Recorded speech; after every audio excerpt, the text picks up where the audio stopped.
Il est 9h à Paris et Calais. 8h à Londres. Bonjour Pauline. Bonjour Damien. Et bonjour à tous, c'est la suite de Paris Direct et tout d'abord, nos titres. L'émotion et la colère après ce nouveau drame dans la Manche. Au moins 27 migrants sont morts lors du naufrage de leur embarcation non loin de Calais.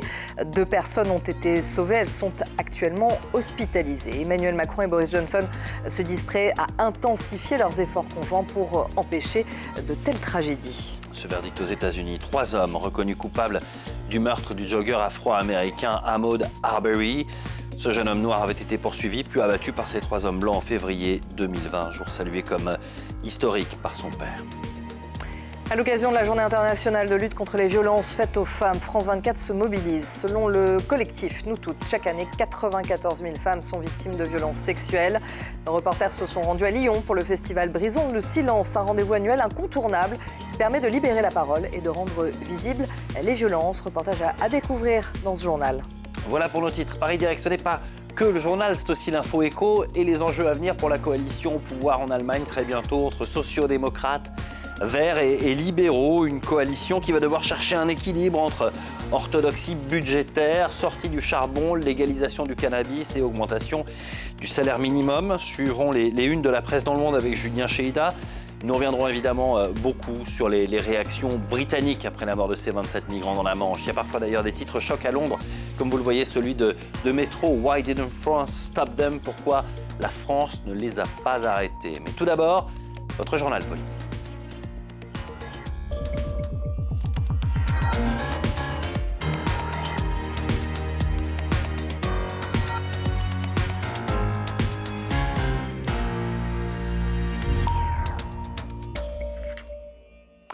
Ils voulaient rejoindre l'Angleterre en traversant la Manche, mais l'embarcation de fortune de ces migrants n'aura pas résisté. Au moins 27 d'entre eux sont décédés. 2 rescapés se trouvent à l'hôpital. Ce drame est le plus meurtrier depuis l'envolée en 2018 des traversées migratoires de la Manche. Le récit de nos confrères de France Info. Sur le port de Calais hier soir, dispositif exceptionnel de sauvetage. Le naufrage survenu dans l'après-midi est le plus meurtrier de l'histoire dans la Manche. Les Calaisiens sont sous le choc. C'est horrible, c'est horrible. C'est-à-dire qu'en entendant ça, je me dis, c'est peut-être des gens que j'ai croisés dans la rue hier parce qu'ils traversent la ville. On ne les connaît pas, mais voilà. Nous, on est bien tranquillement dans notre lit, là, à se dire, mais c'est pas possible. On est quand même dans le pays des droits de l'homme. Qu'est-ce qu'on fait? Qu'est-ce qu'on va faire? L'identité et l'origine des victimes ne sont pas connues pour le moment. Le ministre de l'Intérieur, Gérald Darmanin, s'est aussitôt rendu sur place. Il y a, de ce que nous en savons, 5 femmes et une petite fille. Nous n'avons pas plus aujourd'hui d'informations sur l'identité de ces personnes. Ce serait une embarcation extrêmement frêle.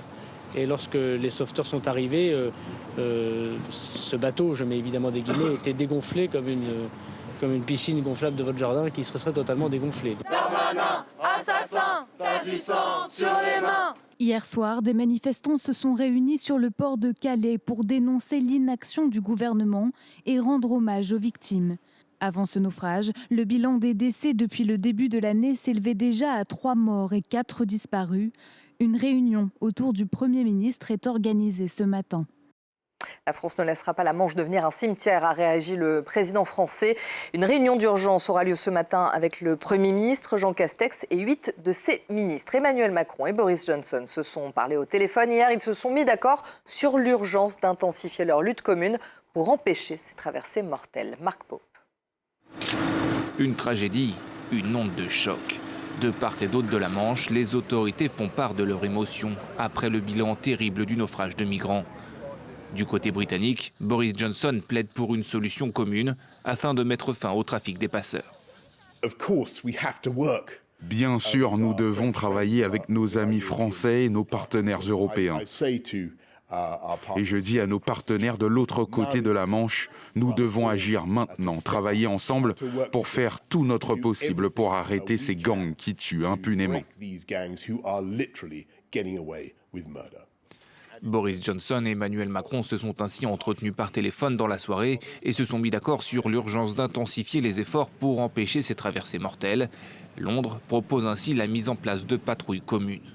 Le président français demande de son côté que les Britanniques s'abstiennent d'instrumentaliser ce naufrage à des fins politiques, selon un communiqué de l'Élysée. Après l'arrivée le 11 novembre de plus de 1000 migrants en Angleterre, Londres et Paris se sont déjà mis d'accord pour renforcer leurs efforts et tenter d'enrayer les départs de plus en plus nombreux. 31 500 migrants ont déjà tenté la traversée depuis le début de l'année. Dans l'actualité internationale, cette annonce il y a quelques minutes interpelle un nouveau président. Il s'agit du controversé général émirati Al-Raisi, une nomination à laquelle se sont opposées des organisations de défense des droits de l'homme et des élus européens. Le général est visé par plusieurs plaintes pour torture en France et en Turquie. Une fonction de président, je vous le rappelle, qui est essentiellement honorifique. Le vrai patron de l'organisation est son secrétaire général. Aux États-Unis, les 3 hommes accusés d'avoir tué Ahmaud Arbery ont été reconnus coupables de son meurtre. Le jeune homme afro-américain était en train de faire son jogging quand il a été poursuivi par ces 3 personnes puis abattu. C'était en février 2020 dans l'État de Géorgie.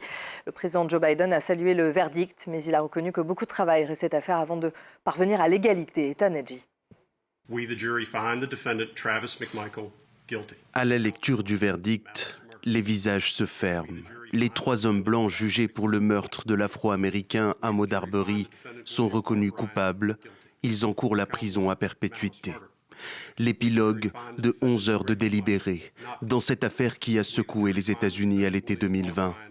À la sortie du tribunal, les proches du jeune jogger décédé sont accueillis triomphalement par la foule, des parents endeuillés et épuisés après un long combat judiciaire. I never thought this day would come. But God is good. Yes, He is. And I just want to tell everybody thank you for those who marched, those who prayed, most of all the ones who prayed. This history today, letting you know that black kid life does matter. We don't want to see nobody go through this. I don't want to see no daddy watch their kid get less than shot down like that. Ahmaud Arbery a été abattu en février 2020. Après une altercation avec les 3 individus qui l'ont pris en chasse à bord de leur voiture. Ils ont par la suite assuré avoir pris le jogger pour un cambrioleur. La scène filmée avait suscité l'indignation et alimenté les grandes manifestations antiracistes de l'année dernière. Aujourd'hui, la colère reste vive. Activistes et anonymes sont descendus dans la rue après le verdict pour rendre hommage à Ahmaud Arbery. February to now, which was 20 months ago, y'all still here. I look up and I see y'all still here. And we thank y'all for being here. And I'm telling y'all, the fight doesn't end here. There's so much work to do. Les 3 accusés, quant à eux, n'en ont pas fini avec la justice. Ils sont également inculpés pour crimes racistes au niveau fédéral. Le jugement est attendu en février prochain. Au Soudan, à présent, un appel à manifester est lancé aujourd'hui pour rendre hommage aux victimes de la répression après le coup d'État militaire du 25 octobre. Je vous rappelle que depuis quelques jours, le pays a retrouvé son premier ministre civil, Abdallah Hamdok. Il avait été démis de ses fonctions après le putsch. Il a passé un accord avec le général Al-Bourhan, accord qui est loin de satisfaire une grande partie des manifestants. Les précisions de notre correspondant dans la région, Bastien Renouille. Il semble extrêmement difficile pour les partis pro-démocratie de s'allier à Abdallah Hamdok en ce moment. Les Forces pour la liberté et le changement, cette coalition de partis politiques qui avait négocié avec les militaires après la révolution de 2019 qui avait fait chuter Omar el-Béchir, refuse toute négociation avec le Premier ministre tant qu'il sera lié aux militaires après cet accord qui a suivi le coup d'État. Même situation pour le parti Houma qui est un parti extrêmement important auquel appartient notamment la ministre des Affaires étrangères actuelle qui a quitté le gouvernement, tout comme 11 autres membres de ce gouvernement qui refusent de travailler en l'état actuel des choses avec Abdallah Hamdok. Et il considère que les militaires qui ont fait un coup d'État une fois pourraient très bien recommencer, qu'il va y avoir trop de pression de la part du général Bourhan sur Abdallah Hamdok et sur son gouvernement pour qu'il puisse travailler librement. Et cet avis est bien partagé aussi par l'association des professionnels soudanais, ce syndicat qui était derrière les manifestations qui ont fait chuter Omar el-Béchir en 2019.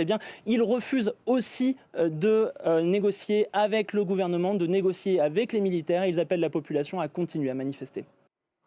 En Allemagne, le Covid-19 continue de faire des ravages. Le pays a dépassé les 100 000 morts en 24 heures. Il a enregistré un nouveau record de cas de contamination, près de 76 000. Un défi de taille attend le nouvel gouvernement qui s'apprête à rentrer en fonction.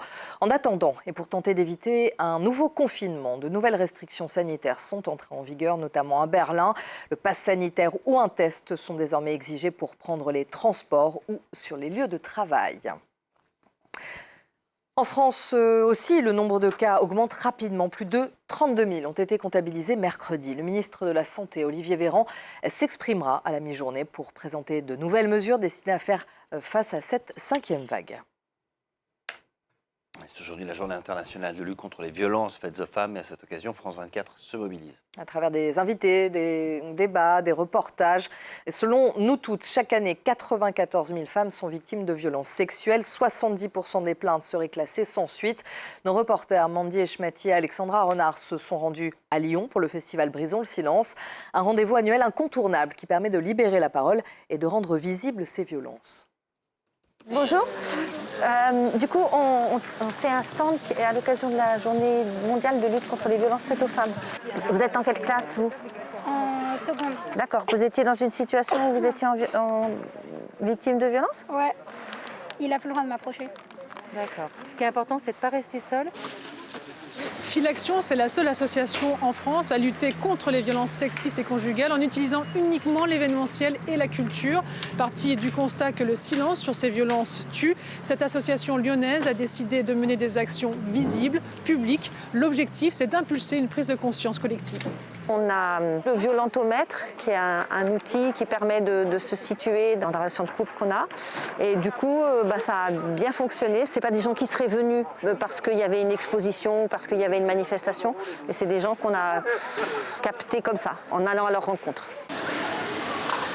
Les violences conjugales touchent tout le monde, toutes les cultures, tous les âges, toutes les catégories sociales. En France, c'est une femme sur 10 qui en est victime, 1 sur 3 qui en décède tous les 3 jours. C'est pourquoi le festival Brisons le silence multiplie chaque année des ateliers d'expression corporelle, des films, des théâtres, des documentaires pour qu'éclate au grand jour ce grand tabou criminel. Lise Lopez, 15 ans, 1m60. Va falloir que tu t'accroches. Championne de France. Regarde l'effet que tu me fais. Ça remue. Il y a des scènes qui sont malaisantes. Moi, je sais qu'il y a des moments, j'ai fermé les yeux. C'est une mineure isolée, qui est toute seule, en fait, qui est abandonnée. Il n'y a pas d'adulte. Il y a un adulte, mais le seul adulte qui est là et qui l'encadre, au final, va abuser de son ascendant, de son pouvoir sur elle et d'elle. Voilà, tout court. Je suis président de clubs handisport, de clubs sportifs. Et c'est vrai que ça met beaucoup de choses en cause. C'est-à-dire qu'effectivement, nous, dans les clubs, il faut qu'on se responsabilise et peut-être déjà éveiller, je ne sais pas à partir de quel âge, je veux dire, tu vas être mis en confiance avec quelqu'un. Mais attention, tu as le droit de dire non ou te poser les questions. Parler à quelqu'un. Qu'est-ce qui s'est passé? En Europe, une femme sur 3 a subi au moins une forme de violence physique ou sexuelle dès 15 ans. Et si vous êtes victime de violences ou si vous connaissez dans votre entourage des femmes qui le sont, n'hésitez pas à appeler le 3919. Ce numéro est gratuit. Il est disponible en France 24 heures sur 24 et 7 jours sur 7. Il est 9h13 ici à Paris, l'heure de faire un point, Pauline, sur nos principaux titres. L'émotion et la colère après ce nouveau drame dans la Manche. Au moins 27 migrants sont morts lors du naufrage de leur embarcation non loin de Calais. 2 personnes ont été sauvées. Elles sont actuellement hospitalisées.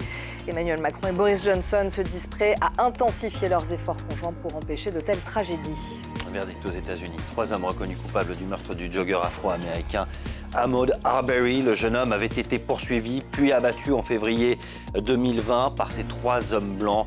Jour salué comme historique par son père. Interpol a un nouveau président. Il s'agit du controversé général émirati Al-Raisi, une nomination à laquelle se sont opposées des organisations de défense des droits de l'homme et des élus européens. Le général est visé par plusieurs plaintes pour torture en France et en Turquie. Une fonction de président qui reste essentiellement honorifique. Le vrai patron de l'organisation est son secrétaire général.